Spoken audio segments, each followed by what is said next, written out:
Welcome back. You know, just last week, a Mexican drug gang decapitated innocent people, disemboweled others to give an example as to what they're willing to do to keep their money and their power. It's quite extraordinary, really. The drug war in Mexico and how the Venezuela of Hugo Chavez is not far behind.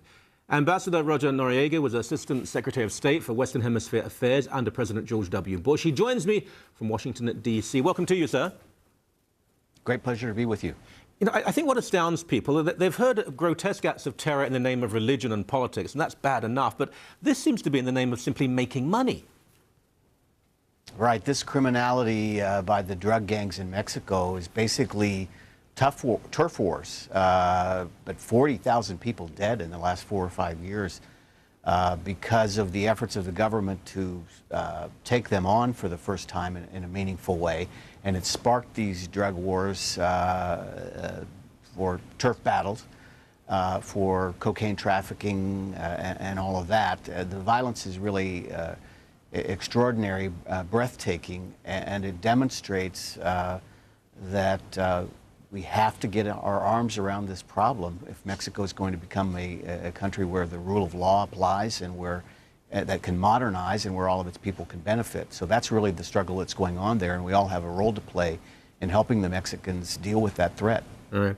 Let's talk about the intensity for a moment, though, because people being murdered are being murdered by people of the same tribe, same religion, same background. And I used to work in Northern Ireland, and I saw some pretty horrible things occur. Not as bad as this, though, and they were effectively two tribes with a great deal of hatred, but decapitating, cutting the heads off innocent people to make a point to others.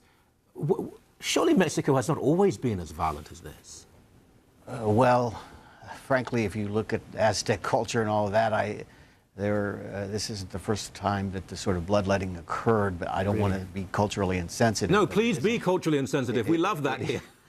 Well, no, well, we have a knack for that, but the fact is I have great sympathy for the Mexican people as they try to deal with this problem, but it's just too enormous. The government doesn't have the means to control the violence quite yet. They're trying to modernize, build professional police forces and courts and all of that, but most of the bloodletting, again, 95 or higher % of the 40,000 dead is sort of gang-on-gang violence, and they use this. You know, there was a case where they dumped 40 bodies in the middle of Veracruz, a major city in Mexico last week, and the message is that they will not tolerate any sort of criticism against their efforts. That it's a message to the police forces and to the military and to the government that all of their lives are at stake. So this is why the government is trying to take this on in a meaningful way for the first time in decades, and no more truces with the narco traffickers.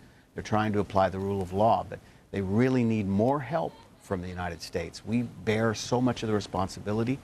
People in the United States and Canada who abuse drugs and cocaine create this insatiable demand. So much money, billions of dollars at stake in Mexico, and bystanders' lives are at risk every day because of it. Right.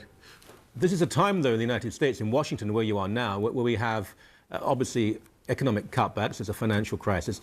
There's also a political culture in the current government that is a little reluctant to involve itself in foreign affairs. We could argue this isn't really foreign in a way. It leads to domestic crises. But is there the will? Is there really the gut and the mentality now to help Mexico in a meaningful manner?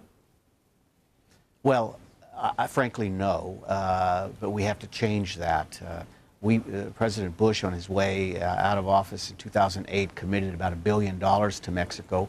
That money made its way there in dribs and drabs during the Obama administration. They're changing the focus a bit, so they focus on sort of social phenomena about the crisis and all that. And I don't fault that, but the resources aren't enough. We spend $100 billion a year to deal with demand, and that's as it should be. But we need to push more of this downrange to deal with the trafficking of cocaine and other drugs that's having such a devastating impact in our neighboring countries. We can deal with the phenomenon more effectively, perhaps, if we push those resources down. I also fault Republicans who stood with President Bush and before that President Clinton in helping the Colombians.